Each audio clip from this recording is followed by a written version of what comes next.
Muy buenas a todos, queridos amigos. Continuamos en este curso introductorio a la física química. En el video pasado estuvimos hablando de conceptos generales importantes en las materias de ingeniería como sistema, proceso, entre otros.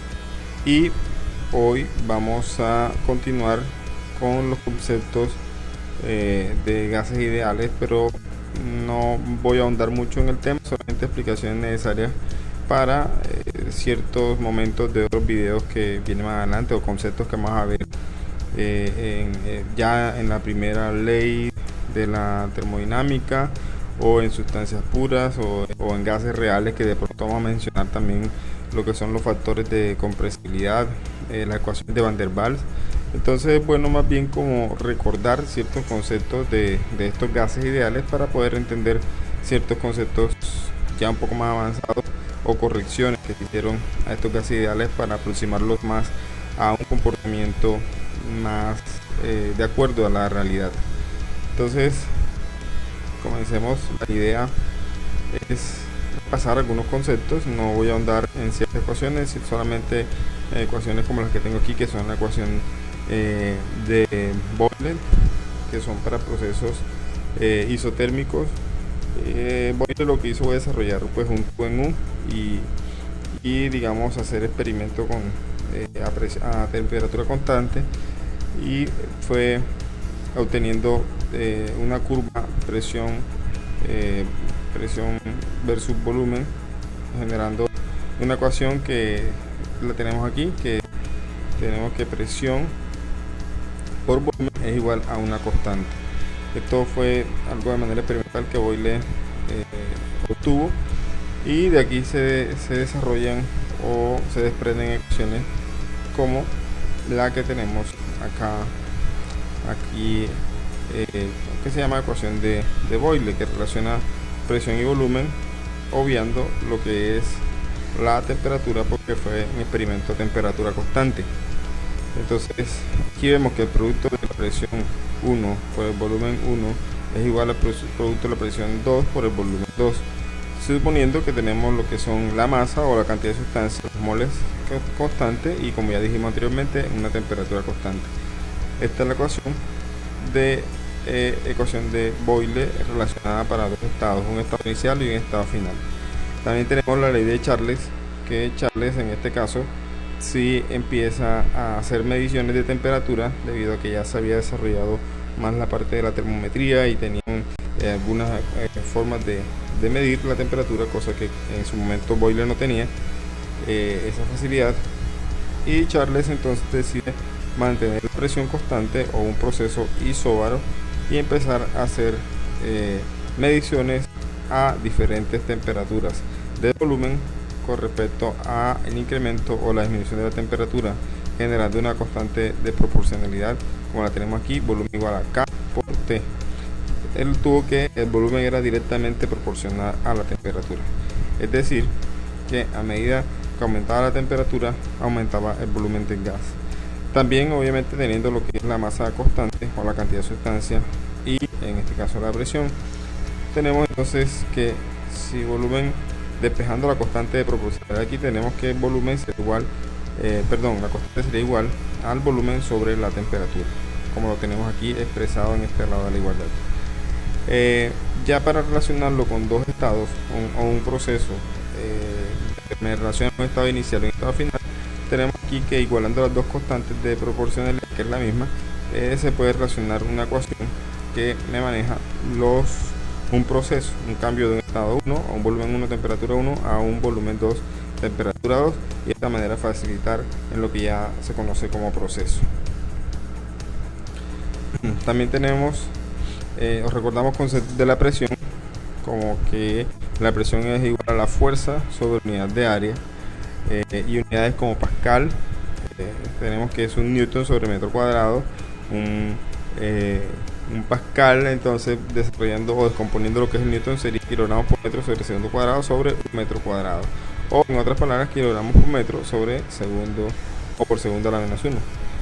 Debido a que la presión de un Pascal es muy pequeña, se suele usar el bar, que es otra unidad que decimos Es importante en estos cursos hacerse de una buena tabla de conversión y que se van a utilizar más adelante. Por ejemplo, tenemos que un bar equivale a 1 por 10 a la 5 pascales y también se utiliza para expresar presiones cercanas a la presión atmosférica. En años recientes se ha usado la unidad torr, donde un torr es igual a 1 milímetro de mercurio. Ya vamos a ver por qué. La presión atmosférica se define como la presión que ejerce el aire sobre los cuerpos. Pues muchos hablan de la presión atmosférica, se sabe y que a medida que hay más altura en ciertos lugares de la Tierra se tiene una menor presión atmosférica, pero a veces nos cuesta definir exactamente qué es la presión atmosférica. Y pues se sabe que la presión atmosférica no es más que el peso de la columna de aire que está sobre nosotros. Como sabemos, si estamos en un lugar bastante alto, pues la columna de aire va a ser un poco menor, por lo tanto la presión atmosférica va a ser menor. Si estamos en lugares a nivel del mar, pues entonces tenemos que la columna de aire que está sobre nuestros hombros, por decirlo de alguna forma, va a ser mucho más grande y por lo tanto mucho más pesada, ya que el aire, como todos los cuerpos, ejercen o tienen un peso. No es fácil, digamos, identificarlo porque somos seres que siempre, desde hace miles de años, hemos estado en esta atmósfera y para nosotros es como si no se sintiera el aire a menos que exista el viento. Para hacer un ejemplo un poco más claro, es como cuando tenemos los peces. Los peces tampoco sienten o se mueven libremente en el agua y a veces no sienten de gran manera la presión que el agua ejerce sobre su piel, sus escamas. Pero, ¿qué pasaría? Como el agua es más densa que el aire, si el pez es sacado del agua, el pez experimentaría un cambio brusco de presión, de una presión mayor a una presión menor, y en ese caso sí empieza a experimentar digamos, el choque, el cambio de la presión. Lo mismo pasa cuando nosotros entramos al agua. Entre más profundo vayamos buceando, se siente más la presión del agua, porque no estamos acostumbrados, tal como los peces que ya viven inmersos en ese fluido. La presión atmosférica se midió en un aparato llamado barómetro de Torricelli, en honor al evangelista Torricelli, que vivió en los años 1608 a los 1647. Este ideó el aparato en el siglo XVII y consta, como lo vemos aquí, de una cubeta llena de mercurio y un tubo sellado en su extremo que inicialmente estaba lleno de mercurio. Se voltea sobre la cubeta y él empieza a vaciarse hasta cierto punto. Llena parte del mercurio que estaba aquí, se desplazó a la cubeta y generó una especie de vacío en este extremo del tubo. ¿Por qué razón, digamos, el mercurio no sigue derramándose o saliendo a la cubeta? Es precisamente por lo que llega a un equilibrio con la fuerza que ejerce el aire en este punto de la cubeta. O sea, la fuerza que ejerce el aire aquí es igual a la fuerza que está ejerciendo esta columna de mercurio sobre este punto también. Entonces, debido a que son fuerzas iguales, el valor de la columna de mercurio equivaldría a el valor de una atmósfera de presión. A nivel del mar se sabe que son 760 milímetros de mercurio, ya que esta columna se mide en milímetros, y sabemos que en las tablas de conversión encontramos entonces que una atmósfera equivale a 760 milímetros de mercurio o 760 torr, en honor a Torricelli, que diseñó este dispositivo bastante sencillo pero muy importante para el desarrollo de la química y la físico-química. También el uso del mercurio, se desarrollaron sistemas bastante sencillos aquí que después ya se tecnificaron a lo largo de los años, como tenemos aquí lo que se llama un manómetro, que utiliza un principio de la columna de mercurio que mide entonces la presión de un gas que se encierra en cierto recipiente. Estos manómetros son los que llamamos manómetros en U. En este caso aquí vemos que existe una diferencia de niveles. El gas que está aquí ejerce una presión en este punto del mercurio y la atmósfera que está acá ejerce cierta presión a este punto en la columna de mercurio. Aquí podemos ver que si este gas que está encerrado aquí logra empujar un poco más aquí, incluso contra la presión atmosférica, podemos decir entonces que la presión de este gas que está aquí encerrado es mayor que la presión atmosférica, debido a que empuja el fluido o el mercurio en contra de la presión atmosférica. En el caso que tenemos acá, en el caso de la derecha, tenemos en este caso que la presión atmosférica es la que empuja el mercurio hasta que le llegue un equilibrio con la presión del gas que está encerrado aquí. Por lo tanto, aquí podemos decir que la presión del gas es menor que la presión atmosférica, y en este caso vamos a decir que la presión del gas es mayor a la presión atmosférica. Entonces aquí podemos verlo. Tenemos que la presión del gas en torno es igual a la presión atmosférica en torno más la altura de mercurio en torno. Acá sería la presión del gas en torno, la presión atmosférica en torno menos la altura de mercurio. Esto es la presión del gas interno, aquí sería la presión atmosférica menos la presión que ejerce la columna de mercurio. La presión absoluta del sistema o presión del gas se define como la presión atmosférica más la presión manométrica, cuando la presión del gas es mayor que la presión externa, es decir, como lo tenemos aquí, presión del gas es igual a la presión ejercida por la columna más la presión atmosférica, donde tenemos que esa presión ejercida por la columna también llamamos presión manométrica, es la presión debida a la diferencia de niveles de mercurio en el manómetro. Y cuando la presión del gas es menor que la presión atmosférica externa, tenemos que la presión del gas es igual a la presión atmosférica menos la columna de mercurio. Esto va a dar lo que es la presión del gas, como ya hemos explicado en la diapositiva anterior. Debido a que la mayor parte de las medidas científicas están relacionadas con la presión que ejerce una columna de fluido, es más conveniente medir la presión en términos de altura de dicha columna, y se puede expresar en metros, milímetros de mercurio, centímetros de mercurio o cualquier otro fluido o torre. Encontramos muchos problemas a veces en los textos de fisicoquímica. Dicen cuál sería la presión atmosférica si utilizaran no mercurio sino agua en un manómetro, cuál sería la altura que esa columna de agua tendría para equilibrarse con la presión atmosférica. Eso se puede calcular con la ecuación que tenemos aquí, que la presión es igual a la altura de esa columna por la densidad del fluido. En el caso sería mercurio, en el caso es agua, como lo decía aquí, que se encuentra en libros donde están las diferentes densidades correspondientes a cierta temperatura. Tenemos también que se multiplica eso por la aceleración de la gravedad, que sabemos que de una manera pues promedio es 9.8 metros por segundo cuadrado. Después de esta ecuación que tenemos aquí por densidad por gravedad, pues hace falta simplemente reemplazar la densidad y la gravedad y despejar la altura que correspondería a cierto fluido. Por ejemplo, hay que tener en cuenta que la presión es independiente de la forma y diámetro de la columna. O sea, no importa si esta columna tiene un diámetro bastante grande, pero siempre se va a cumplir que la presión es igual a la altura por la densidad por la gravedad. Entonces, quisiéramos hallar la presión atmosférica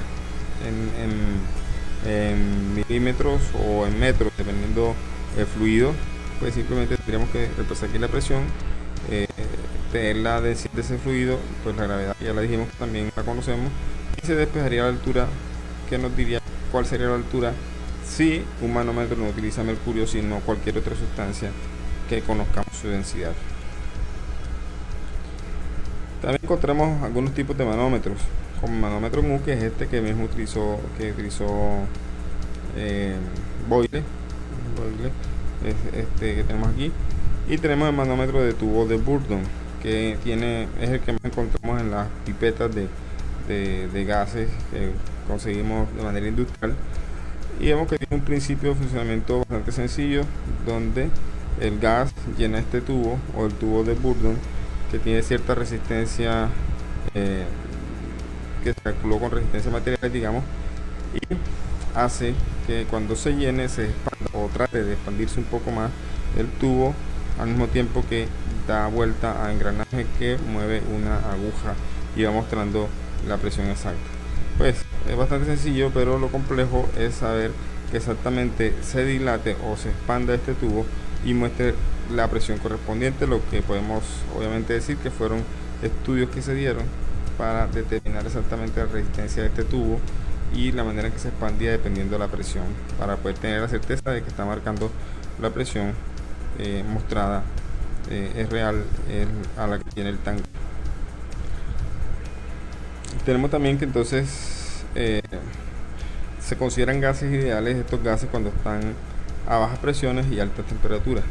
El comportamiento de estos gases fue estudiado por nuestros predecesores, los cuales enunciaron unas leyes que generalmente llevan sus nombres. Como decíamos al principio del video, solamente voy a mencioné Boyle y la ley de Charles, pero también está otras leyes como la ley de las presiones parciales de Dalton o ley de difusión de Graham. La ley de las presiones parciales es pues cuando tenemos una mezcla de diferentes gases en un recipiente confinado, o tenemos la ley de difusión de Graham, que es la velocidad de difusión de un gas en otro, que varía de acuerdo a su densidad. La ley de Amagat, ley de los volúmenes de combinación de Gay-Lussac, ley general de los gases, ley combinada de los gases y la ley de Avogadro. La ley de Boyle, lo habíamos dicho, pues matemáticamente dice que el volumen es inversamente proporcional a la presión, es decir, a medida que aumenta la presión disminuye el volumen. Tenemos la constante de proporcionalidad y tenemos aquí, como lo habíamos dicho anteriormente, y bueno, eso es prácticamente el experimento de Boyle. Tenemos la ley de Charles, que con el presente anterior se pudo enunciar la ley de Charles-Gay-Lussac, que dice: cuando la masa y la presión de un gas permanece constante, el volumen del gas es directamente proporcional a la temperatura. Entonces, a medida que aumenta la temperatura, aumenta el volumen del gas, debido a que hay una mayor excitación en las moléculas y eso ayuda a una expansión del gas. Esta ecuación lo tiene también, esta gráfica Charles, donde vemos que él experimenta con diferentes gases, CO2, oxígeno, y con diferentes temperaturas y volúmenes, y va teniendo una gráfica que, si él quisiera, o extrapolándola, pues aquí con la línea punteada, llegarían a una temperatura donde se cruzan todas las gráficas independientemente del tipo de gas, y esa temperatura es la temperatura de menos 273 grados centígrados. Aquí entonces entenderemos por qué al momento de convertir grados centígrados a Kelvin, que son temperaturas absolutas, se le suma 273.15. Ya veremos qué implicaciones tiene esto según la escala de Kelvin en el próximo video, que será el video de termometría. Bueno, aquí prácticamente una ilustración bastante sencilla de lo que es la ley de Charles. A medida que aumenta la temperatura, el gas se expande y aumenta su volumen. La ley de Gay-Lussac, pues la tenemos cuando un proceso es isocórico, ya entonces cambian las condiciones, la masa permanece constante, pero el volumen permanece también constante, y relaciona presión y temperatura, como lo tenemos aquí. La ley combinada de los gases me dice que el producto de la presión por el volumen sobre la temperatura es igual a una constante de proporcionalidad, que entonces combina o ya incluye mayores variables en el proceso. Por lo menos tenemos presión, volumen y temperatura. Se dice que está manteniendo aquí el número de moles constante. Teniendo en cuenta esta constante de proporcionalidad, podemos igualar de un estado 1 a un estado 2, así como lo tenemos en esta ecuación. También de aquí, de todas las ecuaciones, surge finalmente la ecuación de estado del gas ideal, que es la que tenemos, que presión por volumen igual a nRT. Puede expresarse de diferentes formas, como lo tenemos en los últimos recuadros, donde n se puede componer, sabemos que el número de moles igual a la masa sobre el peso molecular, puede componerse expresándolo en función de la masa y el peso molecular, o aquí podemos pensarlo si pasamos esta masa sabemos que la densidad es igual a la masa sobre el volumen. Si pasáramos este volumen aquí, se convertiría entonces que la presión es igual a densidad por RT sobre el peso molecular. Se puede descomponer o expresar de diferentes formas esta ecuación dependiendo lo que se quiera hallar. Bueno, antes de hacer unos dos ejemplos sencillos para terminar este video. Quisiera darle también unos consejos que siempre le doy a mis estudiantes al momento de resolver problemas de ingeniería.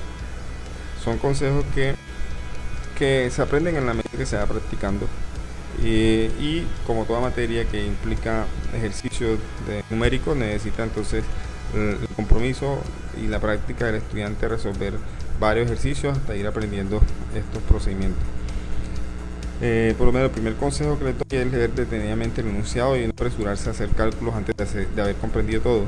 A veces pues somos muy acelerados al momento que tenemos los datos, queremos hacer los cálculos enseguida, pero a veces no hemos comprendido bien el enunciado o aparentemente lo comprendimos. O sea, de pronto hay que entender bien el texto para darnos cuenta, porque hay muchos ejercicios que tratan de confundir al estudiante, y esa es la idea, poner a prueba la capacidad de análisis del estudiante. Eso estamos hablando, que es un curso para ingeniería, y ingeniería es importante la resolución de problemas, o por lo tanto también el desarrollo analítico de problemas. Entonces también otro consejo, al mismo tiempo de ir haciendo la lectura y sacando los datos que están expresados en números, leyendo e ir sacando los datos, si es necesario también hacer el gráfico del problema. Si de pronto eso le ayuda al estudiante, ya depende del estudiante. También se debe tener pendiente que algunos datos no están expresados en números. Muchos datos de ingeniería están expresados en palabras, o que podemos llamar pistas, por decirlo de alguna forma, o relaciones matemáticas expresadas en palabras. Entonces de aquí la importancia de leer detenidamente el enunciado, porque a veces los números no significan nada mientras no entendamos qué pista nos está dando el enunciado para resolver el problema. Otro consejo es mirar cuál de las ecuaciones del tema planteado puede servirme para conseguir la respuesta, teniendo en cuenta todo lo anterior. Después de que tengo claro mis datos y mis relaciones o mis pistas que están enunciadas en el texto, debo entonces mirar qué ecuaciones e ir seleccionándolas de manera general, porque de pronto no las necesite, pero ir viendo qué ecuaciones me pueden servir de acuerdo a los datos que tengo. Y por último, saber que los resultados no siempre se dan en el primer procedimiento. Algo muy frecuente en los estudiantes es mirar o tener claro que en los problemas de ingeniería no todo está tan a la mano. A veces toca hacer 2 o 3 procedimientos antes de llegar a la respuesta. Por eso mismo también les aconsejo ir analizando cada resultado con la lógica de los problemas de la física y con la lógica de lo enunciado en el problema, porque matemáticamente algo puede dar un resultado, pero dentro de la lógica de la físico-química puede estar erróneo. Tenemos por ejemplo aquí un texto o un ejercicio aplicado un poco a la parte industrial desde el punto de vista de alimentos. Dice: la fermentación es un proceso químico donde las moléculas orgánicas complejas se dividen en compuestos más simples, como etanol y el CO2. Este proceso se acelera por medio de ciertas enzimas que son catalizadores químicos producidos por células vivas. Las cervecerías utilizan el CO2, producto de la fermentación, para presurizar la cerveza en las botellas. Cada botella tiene un volumen de cerveza de 300 mililitros y queda un volumen sin ocupar de 23 centímetros cúbicos o 23 mililitros. También hay CO2 disuelto en la cerveza en un 3.7% en volumen. Si la presión de cada botella es de 2 atmósferas y la temperatura es de 25 grados centígrados, ¿cuántos gramos en total de CO2 se utilizan en cada botella de cerveza? Entonces la pregunta, el texto o el ejercicio empieza haciendo una introducción de cómo se obtiene de manera industrial la cerveza, del proceso de fermentación, y cómo ese gas que produce la levadura se aprovecha para disolverse en la cerveza. Sabemos que el CO2, para disolverse en un líquido, se necesita que el líquido esté frío para que él pueda disolverse. Por eso vemos pues, en las bebidas carbonatadas, cuando está a temperatura ambiente, pues si es una temperatura bastante tropical, digamos, temperatura de 35-37 grados puede ser, la botella, el líquido como tal pierde un poco de ese gas, pero queda retenido en la parte superficial del líquido y la tapa. Y para que se recupere o ese gas se reintegre al líquido, se necesita busca disminuir la temperatura. Por eso los procesos de carbonatación en la industria se dan a temperaturas bajas. Pero lo interesante del problema es que me están diciendo que, o me están preguntando cuál es la cantidad en gramos total que utilizan para una botella de cerveza que reúne estas condiciones de 300 mililitros de líquido, 25 grados centígrados y 2 atmósferas de presión. Para entender un poco más el problema, aquí tenemos el esquema del sistema, que es una botella, y vemos que tenemos, no lo dijo el ejercicio, pero si lo analizamos bien, tenemos tres volúmenes o tres formas de analizar los volúmenes. Tenemos un volumen total, que es el volumen de la botella como tal, pero también tenemos un volumen de líquido, y también tenemos un volumen del espacio vacío, entre comillas, porque no está vacío, sino que contiene un gas que se ha salido un poco del líquido y ya está ocupando ese espacio o este volumen 1 sobre la superficie del líquido. Entonces tenemos que el volumen 1, ese volumen se va a ocupar, entre comillas, 23 centímetros cúbicos o 0.023 litros. El volumen 2, que es el total, sería la suma de los 300 de líquido más los 23 de ese espacio vacío, que son 323 centímetros cúbicos o 0.323 litros. El volumen 3 tenemos 300 centímetros cúbicos o 0.3 litros, que es el volumen del líquido de la cerveza como tal. También me dicen que hay un CO2 disuelto, que es el 3.7% en volumen, una presión de 2 atmósferas, 25 grados centígrados de temperatura, y me preguntan por la masa de CO2. El ejercicio parece bastante sencillo porque parece simplemente reemplazar en la ecuación. Sin embargo, si analizamos detenidamente, el ejercicio puede confundir un poco al estudiante si se apresura al hacer los cálculos. Ya veremos por qué. Por ejemplo, es evidente que la ecuación más más adecuada para este proceso es la ecuación de gas ideal. ¿Por qué? Porque la incógnita del ejercicio es la cantidad en gramos de CO2. Por lo tanto, si yo tengo el número de moles, podría obtener el número o el peso en gramos de CO2 que está en la botella. También conocemos volumen, también conocemos la presión, conocemos la temperatura y R, la constante de los gases, que también ya la conocemos y está tabulada en diferentes textos. Entonces, aparentemente lo que hay que hacer aquí es un despeje de la variable n, de tal forma que nos queda que presión por volumen es igual, número de moles es igual a presión por volumen sobre RT.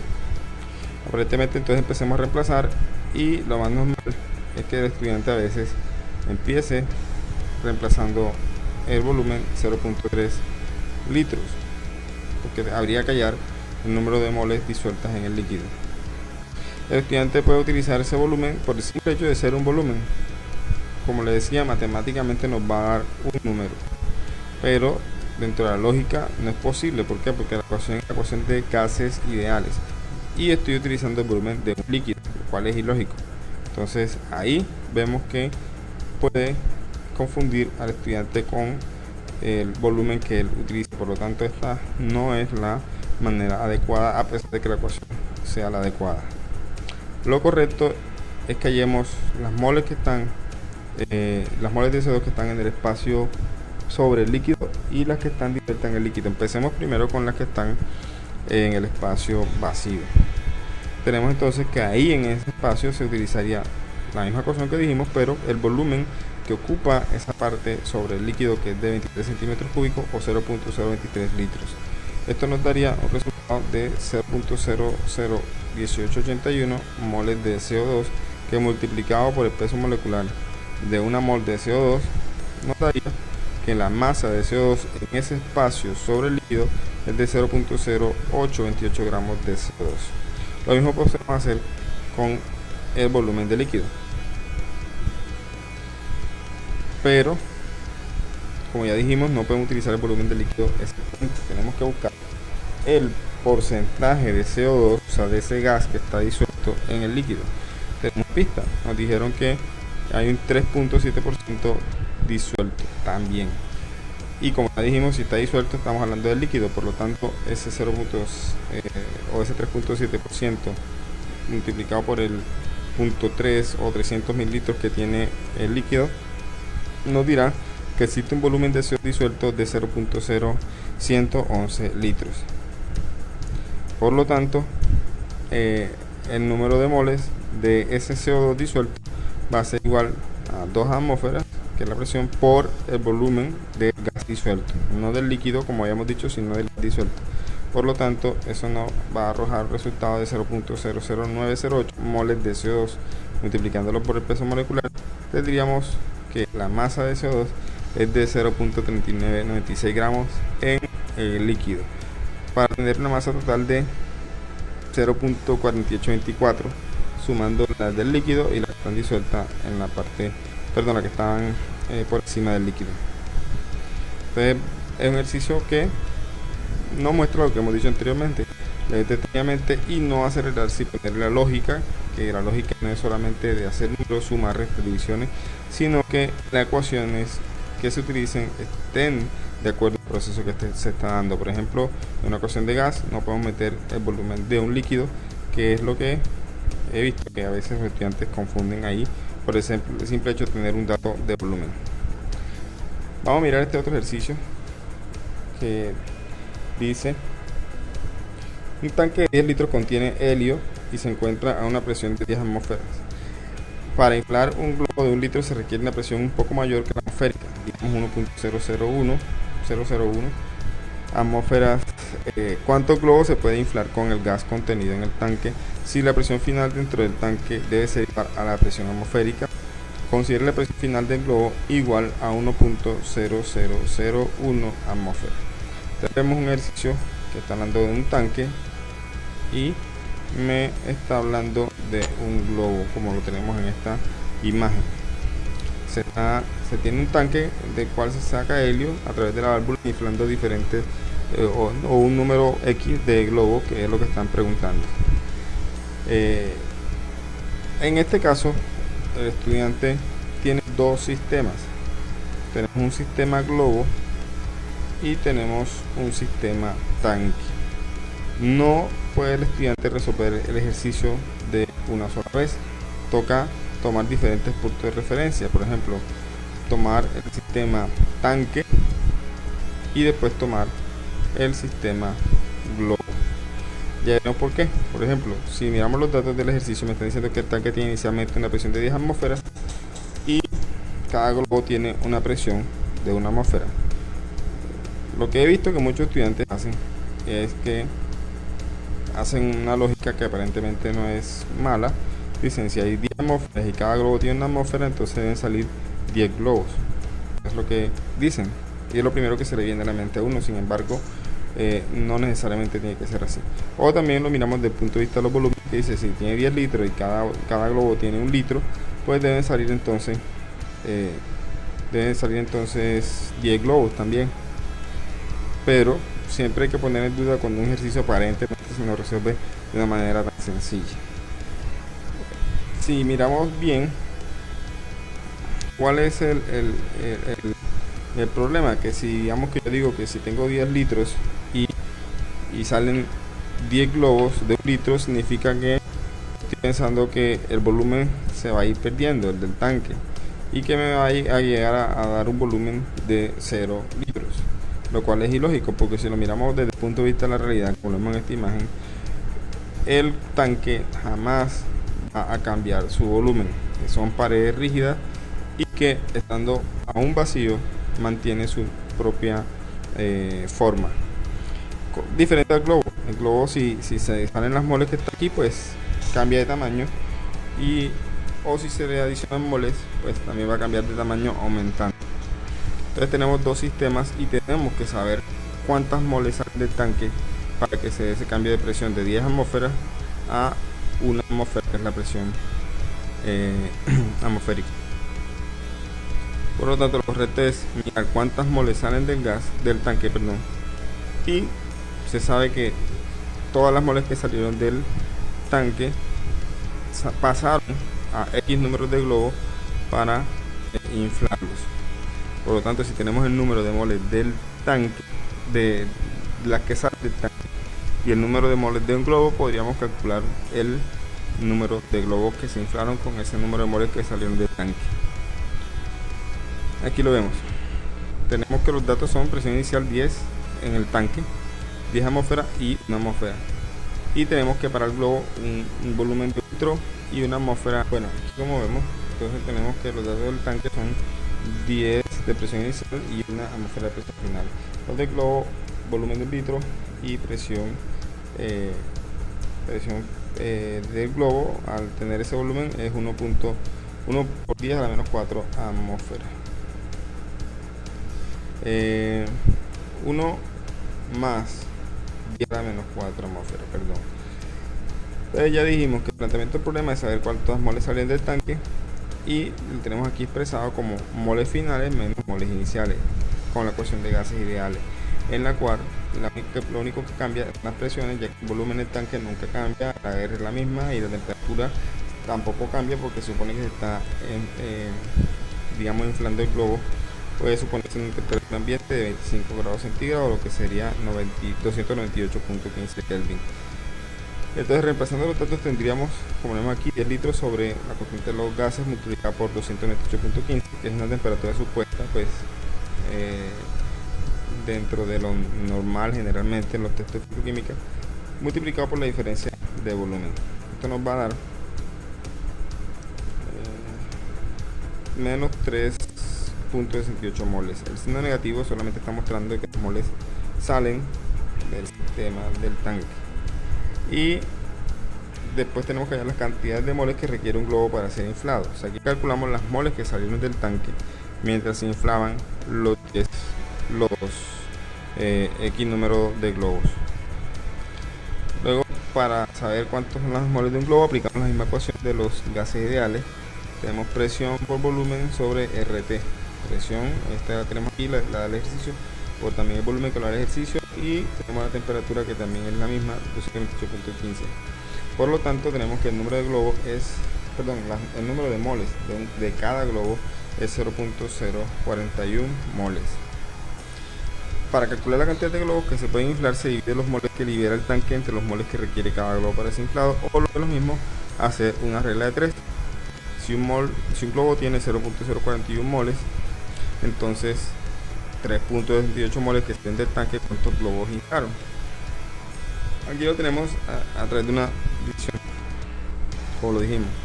El número de globos igual a moles liberados en el tanque sobre moles por globo.